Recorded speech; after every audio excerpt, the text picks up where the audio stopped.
Welcome to drivenmavens.com. My name is Arvind Ramakrishna, and we're going to talk about color compositions.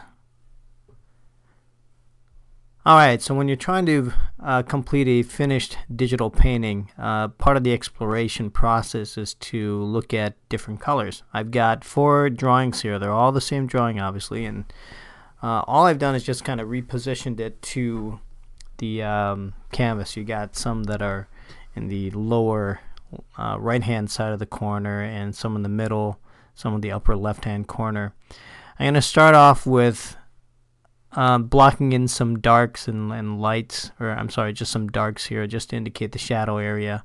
And all this is just meant for you to quickly go through this. This is not supposed to be a very laborious process. This is just there for you to experiment, because you're not always going to understand, or you're not always going to be able to nail down your colors.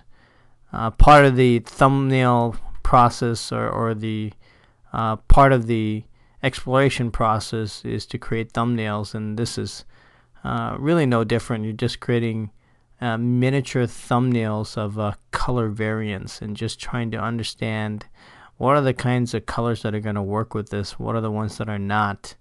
And when I started doing this stuff, I really don't know what to look for sometimes. So I'll start off with some warm colors, and then I'll try some cool colors and that sort of thing. That's kind of what you're seeing in the background.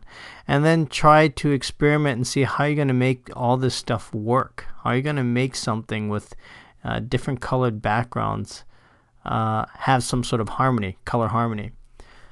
So as I go through the darks, I'm lightly coloring in all with just grays here.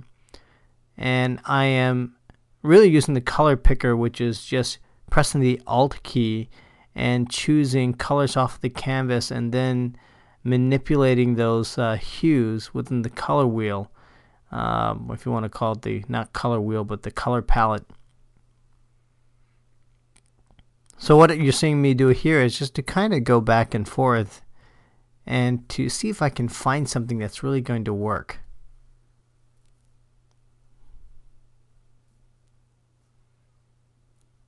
Once again, I start to pick some of the darker colors. I'm going to look at where's my light going to be. So I'm going to see that the shadow side, which is what you see here, is the light's going to be coming from the right hand side.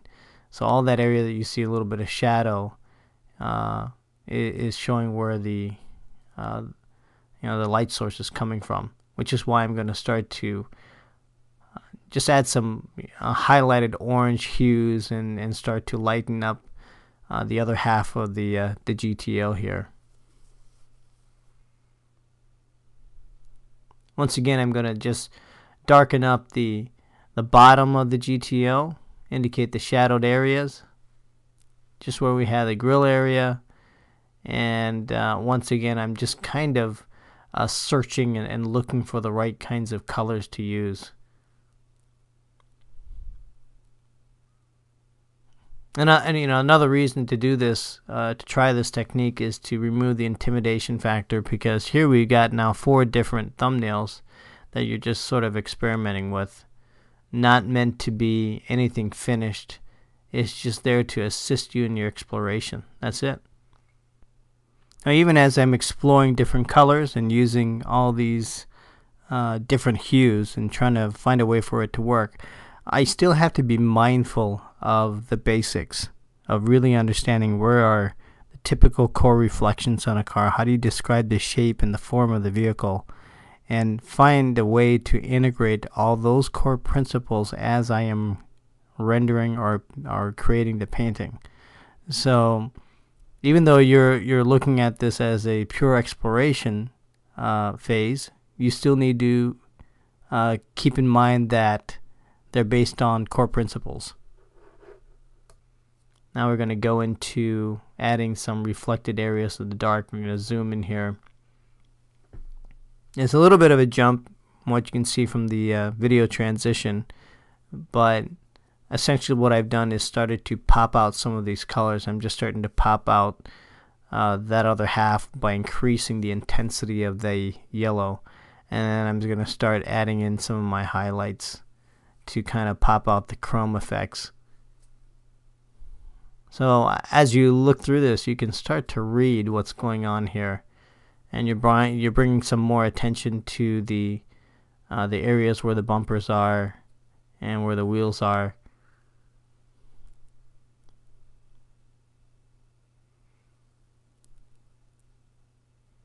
And you know, as I go through this, you know, the painting, you know, you'll start to learn, you know, where can you kind of cheat things out a little bit.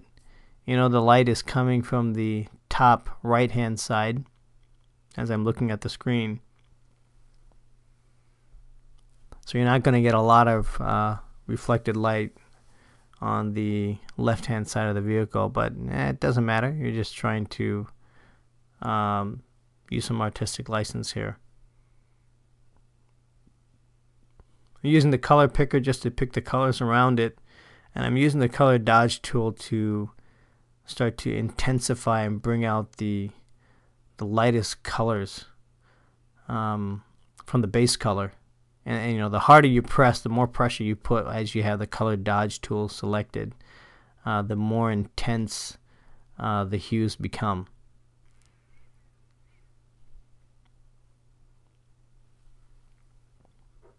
So here I'm just playing around with the light, adding some intensity to the image.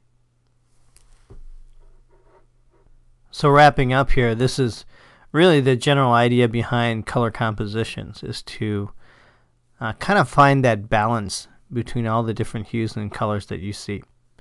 So I hope you enjoyed this, and we'll see you back here again on drivenmavens.com.